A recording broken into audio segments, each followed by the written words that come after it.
Good morning, sports fans from all around the globe. I am your host, Jeff Dawson. Good morning again. Holy moly, we had a brain fart there. It's your breakfast bankroll for April 21st, 2022. Welcome, welcome, welcome. You know, we've done, if you go back on our YouTube channel, we have well over 300 shows, and this is one of the first shows that I can say I don't know where to begin. A lot of stuff going on in these lanes, a lot of stuff happening last night. We'll get to some housekeeping as well. ECSI VIPs 2-1 graded last night. Anyone that took the Marlins minus the hook plus the 100 graded a loss. I also added on the alert that if you wanted to get froggy and do the money line there, minus 140, 41, 42, you're getting in that dancing with the devil, as I'd like to say. 0-0 after 5 there. Marlins had a couple opportunities, but as usual, when we go to the well with the Marlins, they're hitting with wiffle ball bats. I swear to God, that's for a whole nother story. Jays first 5, big second inning, 5-1 they cash. And the closer, this was huge. We had the Knights minus 139 last night. Kind of a do or die game against the Caps. Caps got out 1-0 and 2-1 after 2.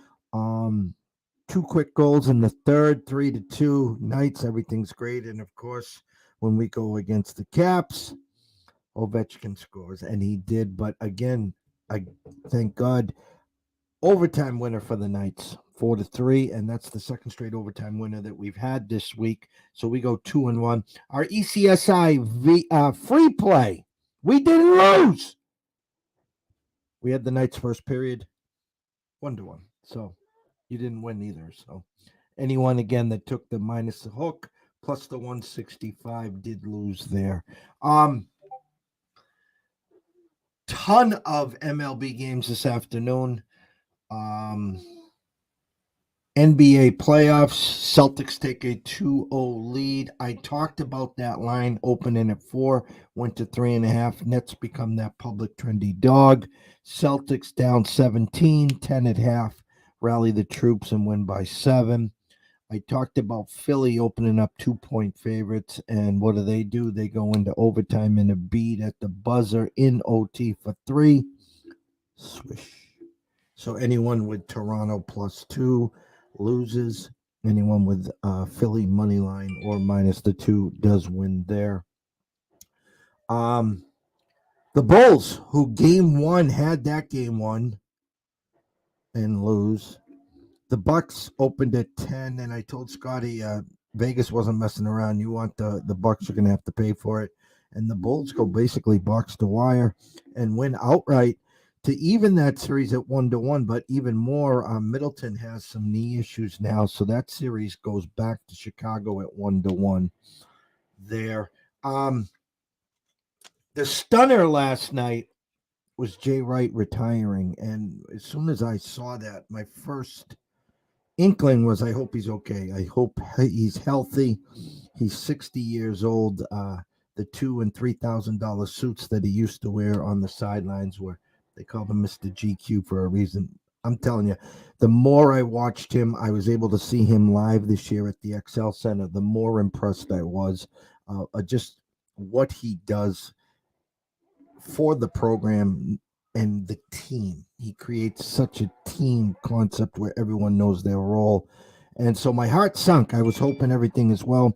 I got the text about 5 minutes before Shams blew it up on the internet. Rumor has it all is well in his camp. It's time. He's going to still help and stick on the with Villanova on helping them out in certain degrees. He's not going to the NBA. He's not going to the Lakers or whoever job opens, thank God. Might sooner than later be in the booth, which would be a breath of fresh air there. And lastly, I'm just going to say this. We talk about baseball being a sport that is 162 games. It's a daily grind. And sometimes when things don't go your way, I talk about Jedi mind tricks. And then the mind is going a mile a minute. And then you really try to outthink yourself. Well, this didn't work. This isn't working. So let me try this. And I think sometimes you just grasping at air and you're just trying to find things that might work. We had a loss 2 nights ago on the Orioles. Yeah, they suck. So don't a lot of teams in the major leagues right now. And would have had a win if we went first five. I talked to Scott yesterday and everyone on the show that there was a 20-cent move on them first five plus the half run. They don't only win the first five, they win the game. And so my I guess my point here is, yeah, they're bad teams, but bad teams still can profit. Okay, the bad teams usually have a big price tag, and I know I talk about value is only value if you're cashing tickets. Okay, but if you go along the whole baseball season playing minus 150s, 160s, 170s, you won't make it to the All-Star break, never mind probably Memorial Day or June 1st, okay? So we're 2 weeks in officially here. If you're having a problem with baseball, do me a favor. Go into underneath your sink. You should have a bottle of ammonia. Open up the cap and take a big sniff of that ammonia. Clear your head for a second. Breathe. There you go. With that, let's bring him in from the Palm Tree State himself, the one and only Mr. Scott E. Webb. Morning, Scott. Morning, Jeff. It is a Thursday morning, right? And in Major League Baseball world, we have 2 days like this, Wednesdays and Thursdays, where you have early games that are basically getaway days. So you got to be a little bit understanding of what happens and what goes on getaway days. It's similar to Sundays, but not quite as crazy as Sundays with the managers and the lineups they put out there. Although I will say this, I was a little disappointed in what Tony La Russa did yesterday in his second game. I think they lost the game 2-1. Of course, I was on them, bet it before the lineups were out, but it's, I think, a rarity that you're going to see all your better players on the bench. If you're not playing Jimenez, you're not playing Luis Robert, you're not playing Abreu. Are you even trying to win the game? I'm sure you are, but it doesn't probably feel that way to like guys like me or guys like the fans and stuff.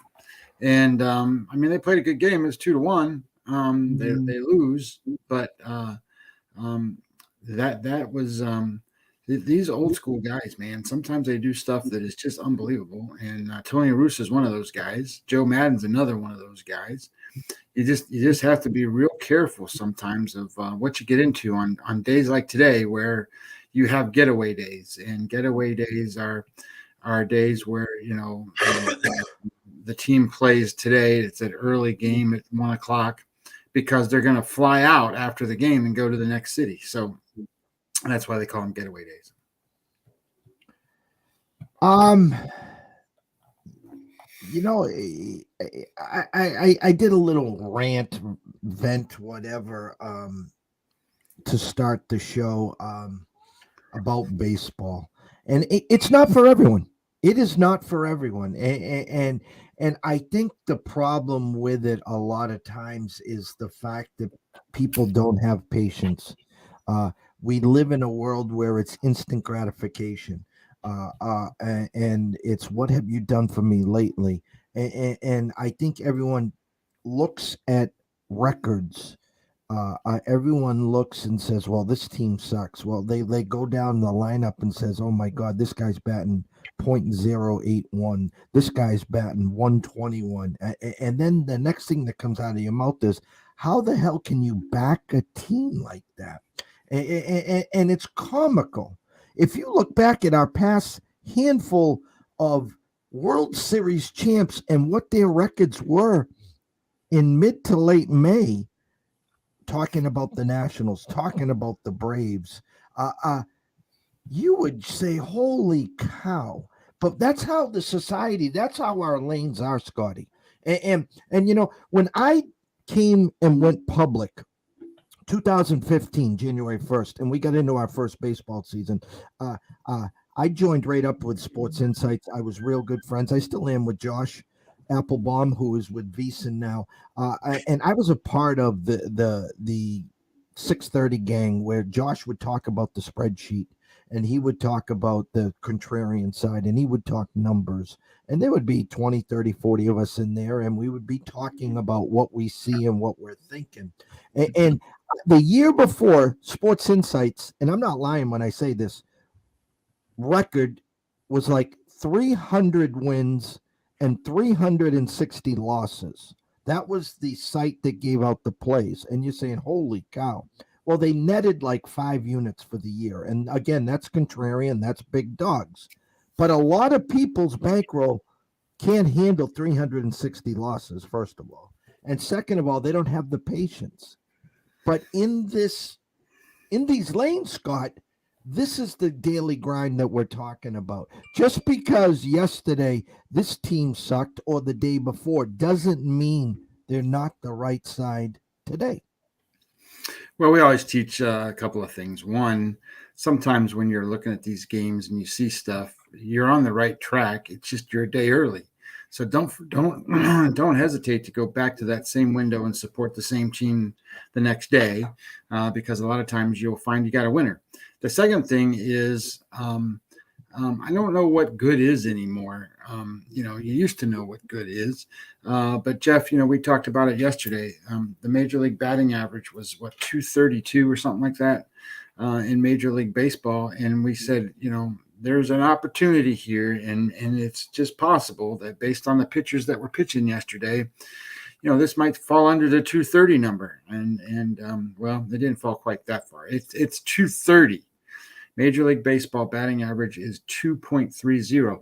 We have a Major League Baseball team, a team, not just one player or two or three. We have a whole team. The Major League Baseball team is batting 168. I don't, the game is significantly different. The way it's played is significantly different.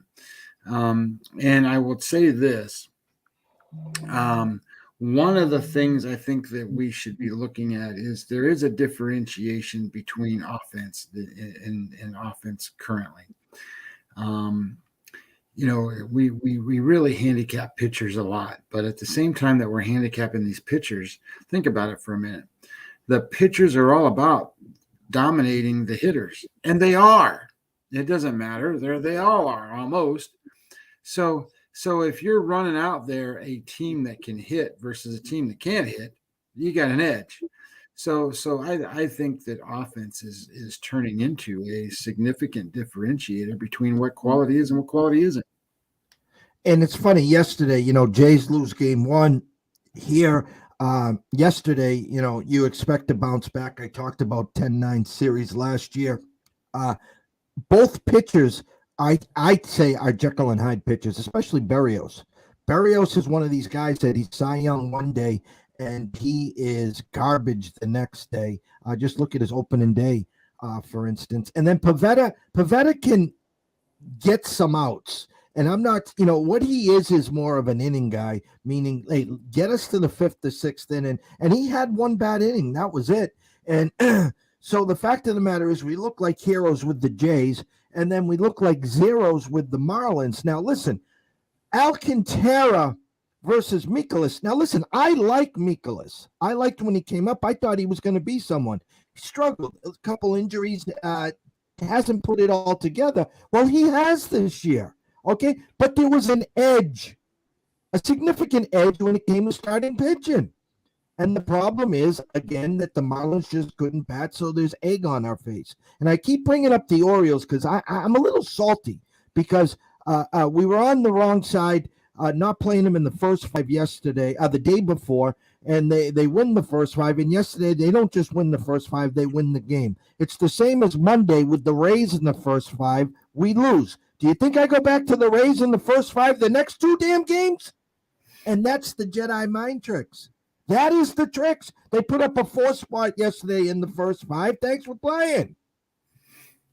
Yeah, that Baltimore game, I think there's some of these things you got to look into too, to a little bit of a degree. That was an interesting game in a sense that Oakland out-hit them, and the one run that was scored on an error. It didn't matter how it scored, but I mean, it scored on an error. So the way I always look at these games is sometimes teams win and they didn't outplay the other team. So when the next day comes, I look at it like, well, that team really didn't outplay them and they didn't win that game. So they're still due for a bounce back. You follow what I'm saying? So for example, in that Baltimore game, I look at it like, okay, Oakland outplayed them. They just didn't win the game. And that happens in baseball. It doesn't happen in too many other sports, but it does happen in baseball where they get outplayed. I mean, it can happen in football where, a team outplays the other team and just can't score, missed a field goal, got a couple penalties, a turnover here or there, and they lose. Baseball works a lot like that in a sense that, one team can go out and get a lot of hits and they just can't get the guys in when they have runners in scoring position, and the other guy gets a walk and a home run and the game's over. So things are really interesting when you look at baseball and how you handicap the game, but then handicap the momentum of teams, because I think that's important. And if I told you that there was an overnight line of Baltimore minus 118 today, again, no one saw that line other than the people that can see those overnight, like myself. Blackburn versus Wells, and that's not David Wells either, by the way. And it's now Oakland minus 119. And in our chat, excuse me, in our Discord, we've been talking about the attendance at Oakland and what the GM and the owners have done to this team. And it's sad for the fans. Yesterday they didn't even have 3,000 in the stadium, and it's only going to get worse. And this is a team that has no more stars. I think they got one guy left to be traded, right? Is that Montas? Yeah, Montas, good player. Now they have a good catcher too, but I mean, Montas is a good player. Yeah, so there's only one left. So again, will be interesting. You brought up a good point, new manager. And so his job is to keep the team focused. Who cares about the attendance? You got to play 81 games at home and 81 games on the road. And lots of times the teams will quit.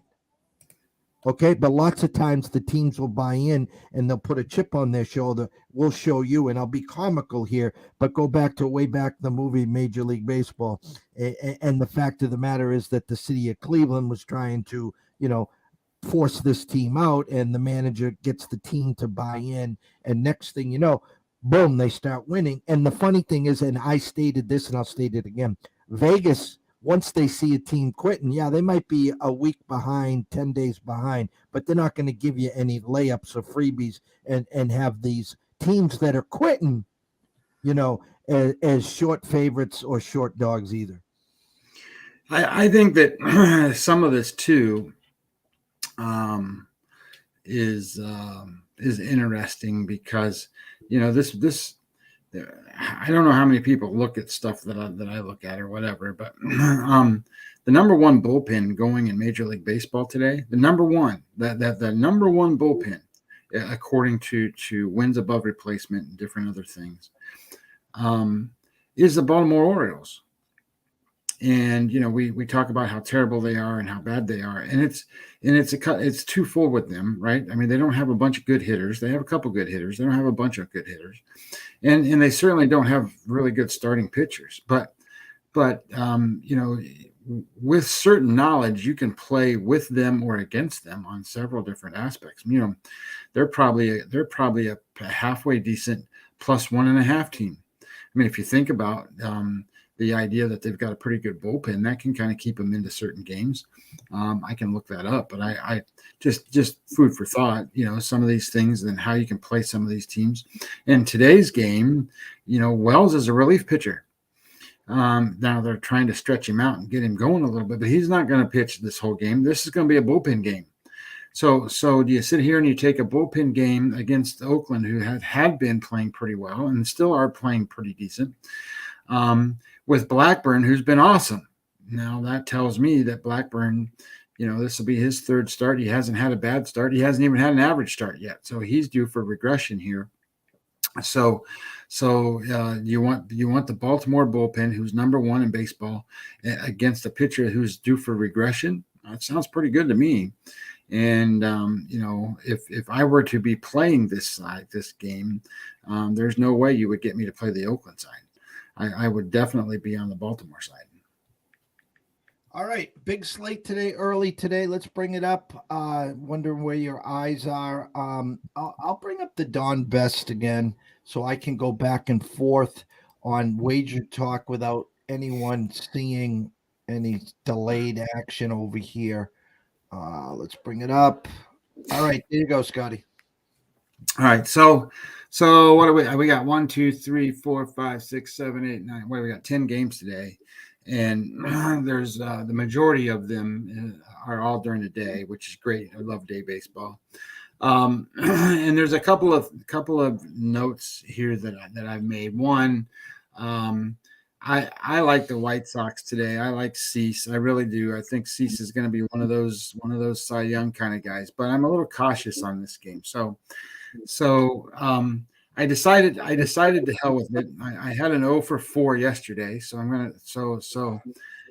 I'm like the handicapping wasn't terrible. They just didn't produce, and I got screwed by a manager and other stuff. So hey, Mr. Bagwell, how you doing, brother?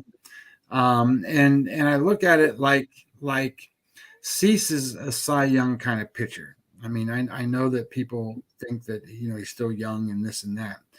But for him to be a Cy Young kind of pitcher, he's going to have to do what he hasn't done before.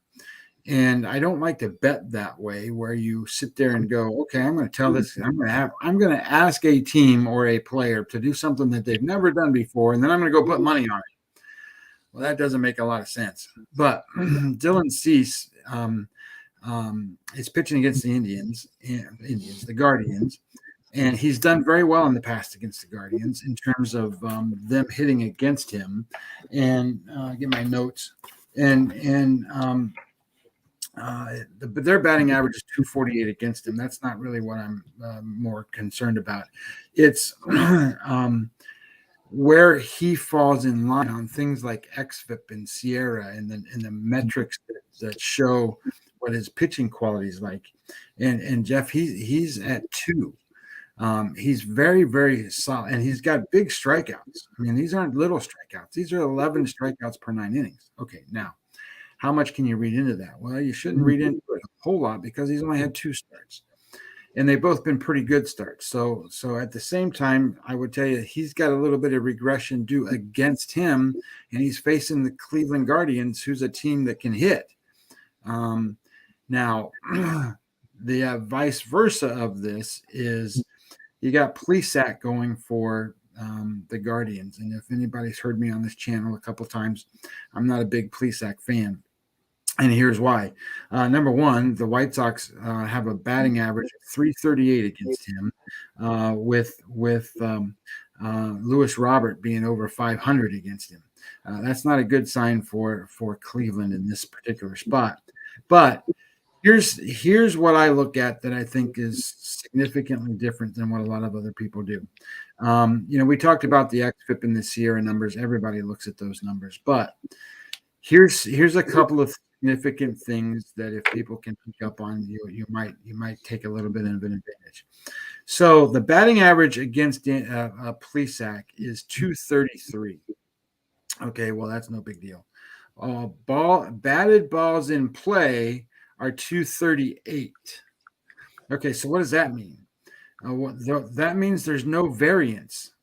Usually, you will see a batting average at say it's 233, and a BABIP number will be say 260 or 270 or something. That's normal, because batted balls in play don't always go directly towards fielders. So people you need to understand that pitching sometimes is predicated, and your results are predicated based off of where balls are hit. If balls are hit right at your fielders, they're not going to be that way all the time. There's going to be a flip flop of that. And in his case, the balls are being hit directly towards his fielders. The BABIP, you're going to hear me say that a lot, but the batting average of balls in play are very similar to the batting average that they have. So balls have been hit in play are basically hit towards fielders. I don't think that's going to continue, and I think that he's going to run into problems because he's not a strikeout guy. He only has 5 strikeouts per 9 innings, and you want that number to be average. So balls are going to be put in play, and he's been lucky enough to have them hit towards his guys, and his left on base percentage 100%. So that typically means that a guy like this is going to have he's had the best of everything, and I don't think that's going to continue. So I like the idea that you can get the White Sox here. The last number I saw was minus 137. My number says 181, so I played them at the minus 137 on the White Sox. I was thinking you as soon as I saw Cease. This is the exact same blueprint as the Giants yesterday. Giants coming off the sweep against the Mets, and a big bounce back spot for them. They got out early and they held on. And I was thinking you the whole time when I saw this overnight. I kind of figured that's where your eyes would be. I do agree. I'm going to try to finagle the bagel here. It's still at a number in the first 5 where I can go in comfortably. And the lineups, the big boys are back in the order, by the way. Robert, Abreu, Jimenez, they're all playing. All right, let me hit a little change here. Oh, there it is. Okay. Let me see the updated numbers at Wager Talk so I can give everyone. So kind of comical here in regards to if your 137 number was a little too steep for your blood, you can go in there and all right. So now this is sleeping on me. Give me 1 second, Scott. Yeah, you're good. I know what you're looking at. You're looking at the first half run line, right? Yeah, it opened up plus 100, and now it's plus 105. So you technically could get plus $5 if you wanted to sneak in on the run line minus the half there. Otherwise, again, a little. When I say a little steep, guys, listen. Steep is 150, 160, 170, and there are values to play those numbers, but you just can't do them consistently. I'm okay with minus 137 first 5. The run line is plus 105 right now, and I'll give you the money line first 5 and to see where we got minus 135. It's 130 at Westgate. So I'm okay with that, Scott. I'm okay with that. And I passed on the Yankee game. For those of you who have missed the last couple of shows, look, the Yankees aren't covering team totals pretty good. My trouble with Pineda is this is his first start. He was injured and stuff and had some visa problems and some other things coming over. So I just don't want to get involved in the Detroit bullpen. I don't want to get involved in this game. And I just think that until the Yankees start becoming the Yankees, I mean, they're winning games because of their pitching. They're not winning games because they can hit. So I'm just skipping that one altogether, and especially it's at the numbers that it's at, and I'm not going to get into the run line with them. I would rather get into the run line the other way. That San Francisco New York Mets game, I think, is a pretty cool game. DeSclafani and Carrasco. Now Carrasco, he's had 2 great games, so I'm expecting him to have a dud. And I think that Sclafani is going to be the better side here. but I can't pull the trigger just because Carrasco's been really good against the Giants lineup. So I'm just going to leave that one alone. And I do like Toronto today. And I saw there's some late movement going against Toronto. I think it's down to, well, last time I bet it at Toronto minus 107, and last night it was Toronto minus 138. So I'm not opposed to that. I mean, I'm not just bucking the line system. That's not what I'm doing. There's a couple of things here. One, Gosman, and looking back at his history and his pitching prowess, I guess he has faced a lot of the hitters on Boston before. It's not like he hasn't. I mean, I was surprised. There's like 9,500 at bats there, and he's been very good against them. He's averaging 11 strikeouts, almost 12 strikeouts per 9 innings right now, and he's not walking anybody. So they're going to have to hit to get on base. Here's another one where he's been pitching really good, but the batting average against him is 311, and the BABIP against him is 452. So there's a guy who, on where we talked about with Plesac being lucky, this is a guy in Gosman who's been unlucky. So everything that's been hit for a base hit, and then it hasn't been hit towards fielders. So he's a guy that I think is pitching well and not really getting credit for how well he really is pitching. And then you throw on the other side, you put Tanner Houck out there, and he's good against Toronto so far, but he's only had 22 at-bats against him. So that's like one game. So I like the idea here that Tanner Houck's got 7 strikeouts per 9 innings but he's got 6 walks per 9 innings. So his command's a little bit of an issue. So Toronto doesn't even have to hit the ball to get on base. And he doesn't have swing and miss stuff right now. So swing and chase is 22%. You want that to be about 30. That means balls are moving out of the strike zone, or they were in the strike zone, moved out of that strike zone, they swing and they miss. And his is low, and his in strike zone swing and miss should be around 10, is only 7. So when they're swinging the bat, they don't miss. And when the ball's coming in, they're getting pretty good recognition. So I like the idea that you got a better pitcher here, and you got Toronto who can hit. Not that Boston can't, but the other part too is when I looked at the lineups, JD Martinez not playing today, and that helps because he's one of the guys that does have experience against Gosman because he's just been around forever.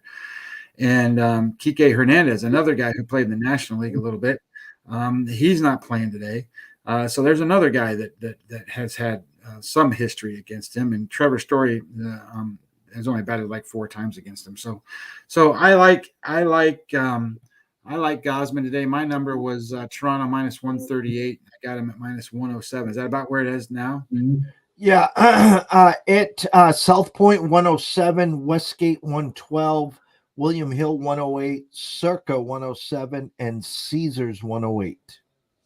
And then my last play of the day, and I can talk about any of the other games you want, but the last play that I made is I played Minnesota and Ryan today. I played them at minus 128. Now, I wanted to play them.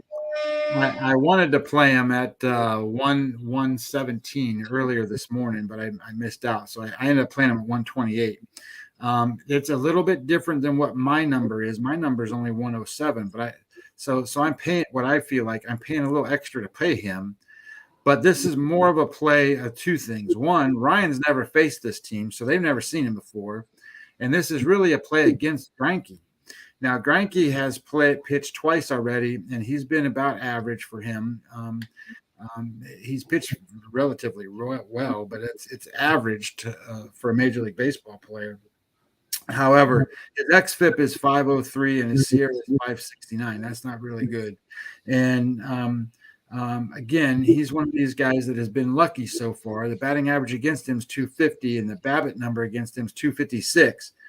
So that means that they're going to be able to hopefully, and because I bet on them, hit balls where the fielders aren't.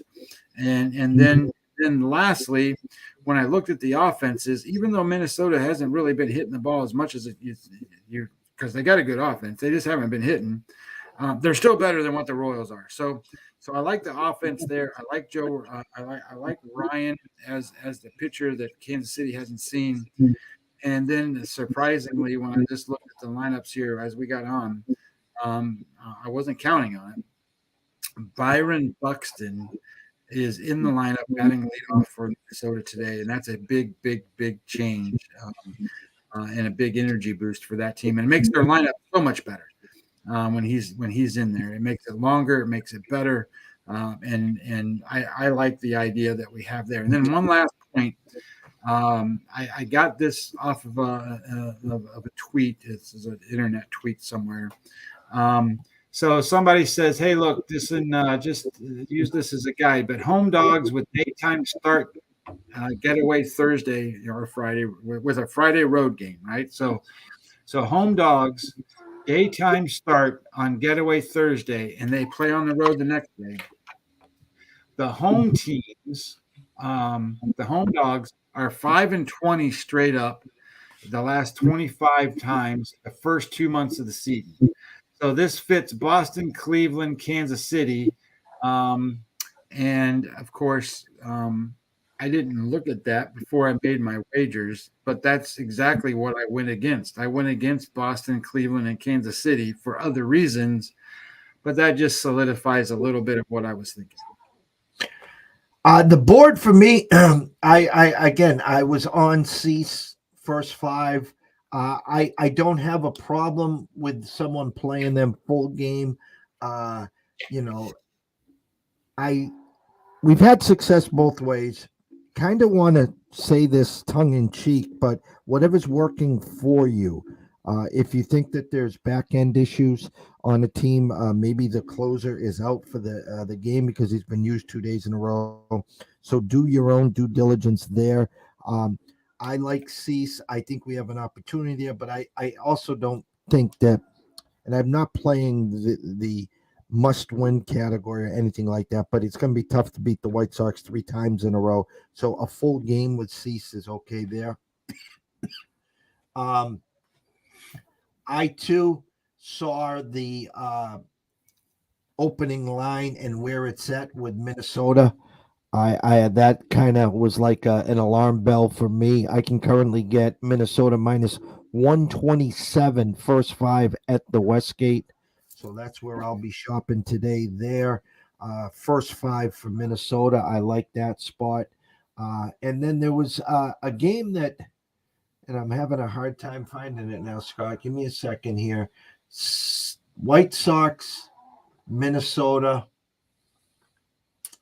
Toronto, Boston, I'm going to fade. I'm going to stay away from there. The San Fran Mets game, as we were speaking, it went up 10 cents at the Mirage on Carrasco, which is interesting there. Mets are playing good ball, 9-4 versus 8-4, and Descafani there. I guess where I really wanted to ask you a question, Scott, and I think it's his first start. Jordan Hicks from St. Louis, or did I miss a start? Or they're 7-3 against Miami, who can't hit. They're 4-7, but again, I definitely give Miami the pitching edge to start the game with Lopez. You're going to have to pay for it. He in the first 5 is 120 at the Westgate, 125 at South Point, but the guys overnight at Circa dropped the bag and it's 135. What is it Hicks's first start? So yes, Hicks has made two outings so far. He's pitched 2 innings in both of those outings. So the thought here would be is he's going to go 3 or 4. They want him to be a starting pitcher. So they're trying to turn him in. And for those of you who don't know who he is, he was their closer that throws 100 miles an hour. And now they want him to be a starting pitcher. And they've been talking about this through spring training. And for whatever reason, they didn't get him on this path till later in spring training, so they haven't stretched him out 100%. So, but yes, he's made two appearances, 2 innings each time. So I'm going to guess he's going to go at least 3 innings, and maybe 4, depending upon how he does.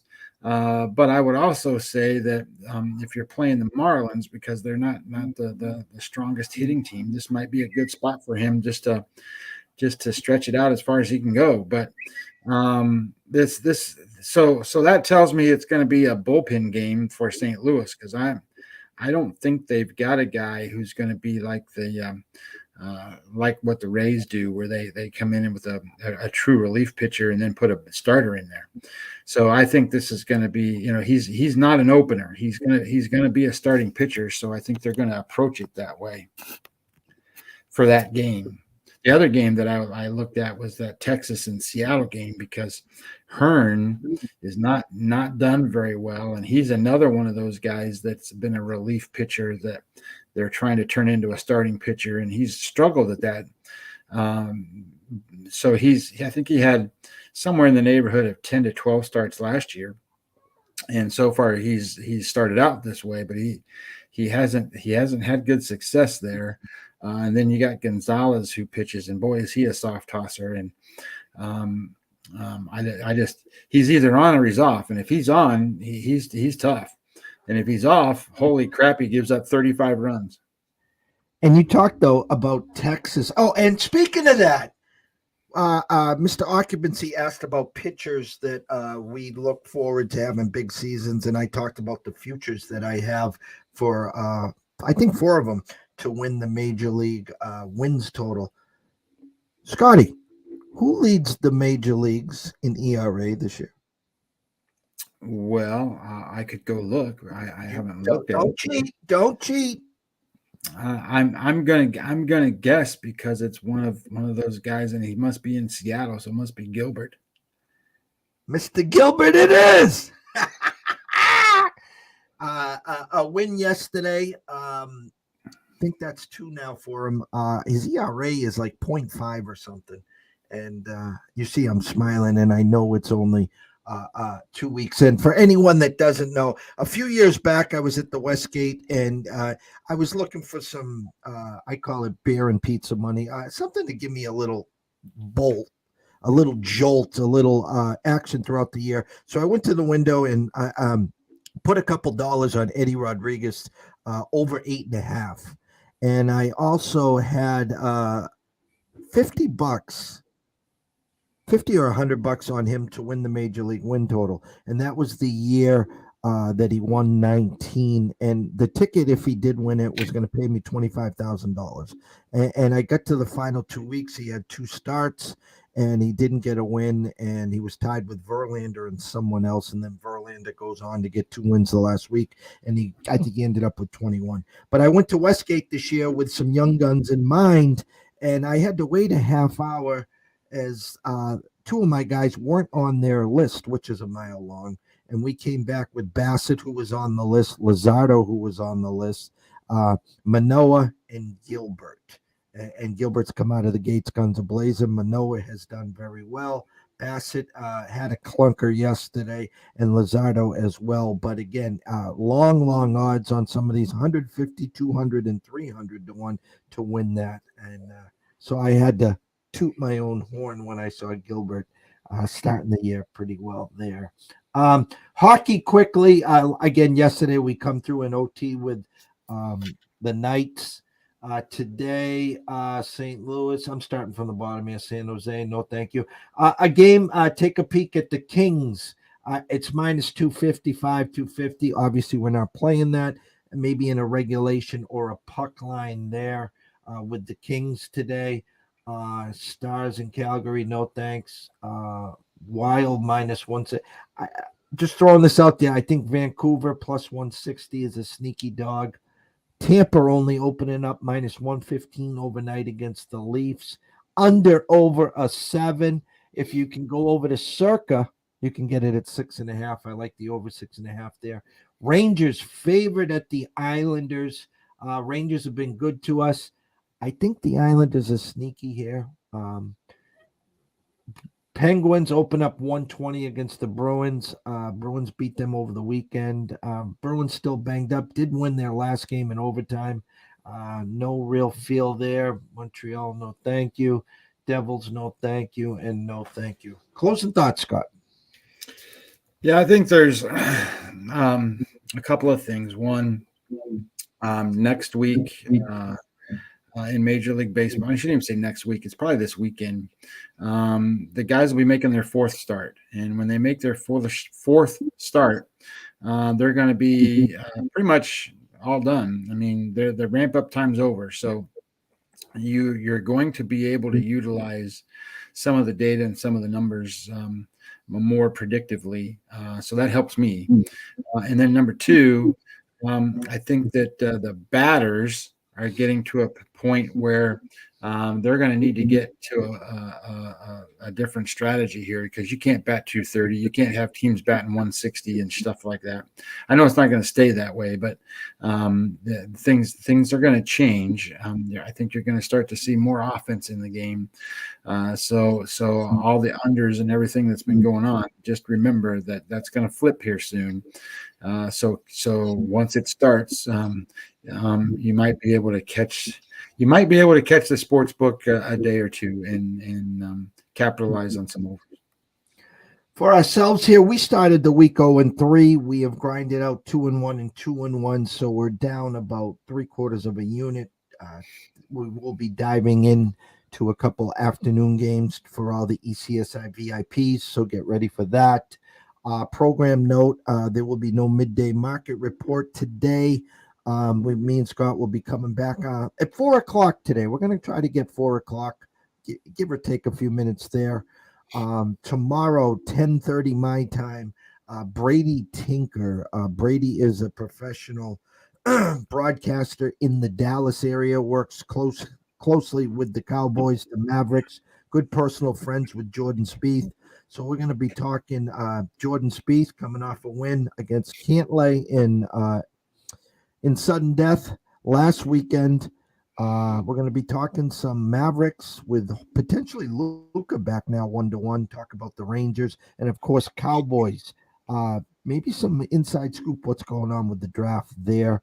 And myself and Scotty again will be back on Friday, probably 4 or 4:30 for the closing bell. Everyone here today, we thank you. Anyone that is not subscribed to our YouTube channel or Twitch, Mr. Bagwell's on Twitch. I love seeing people on Twitch. I can't thank you guys enough. Head on over there. It's free. Go over to East Coast Sports Investors on YouTube, on Twitch. Hit the subscribe button. Hit the follow button. Smash the like button. Tell a friend or two. That's all we ask. That's your way of tipping the dealer, okay? Anyone interested in our Discord channel, DM me or Scott. We'll give you the details there. Anyone that wants to be a part of the VIP experience for just $2 a day. That's it, $2 a day. You can DM me or Scotty at EC Sports Investor or at Webby20MLB, or send us an email at eastcoastsportsinvestors@gmail.com, or better yet, so simple, go to www.eastcoastsportsinvestors.com. Up at the top, plans and pricing, hit that button. Scroll down towards the bottom. This thing called the email special, $59.99, $2 a day. Okay, we get $375 a month retail. We're offering it for $2 a day, $59.99 a month. That's a savings of $315 in your pocket. It won't be there for long. Once you're in and you're grandfathered in, it's yours. So other than that, everyone here today, if you are wagering or investing, please do it responsible. If you have a problem, pick up the phone. There's an 800 number available. Ask for help. Why? Myself and Scotty care. We'd like to see you here today, tomorrow, next week, next month, through 2022 and beyond. From myself, Jeff Dawson, EC Sports Invest, from Scotty Webb at Webby20MLB, we wish everyone a blessed day. Myself and Scott will be back at 4:30. And shout out to my man, Matt Morganti at UConn, the hooking up ECSI here with the UConn community. We're trying to build a big, big bond there, seeing that I have one daughter graduating and another one coming in. So you're stuck with me for another 4 years, guys. So We'll see you soon.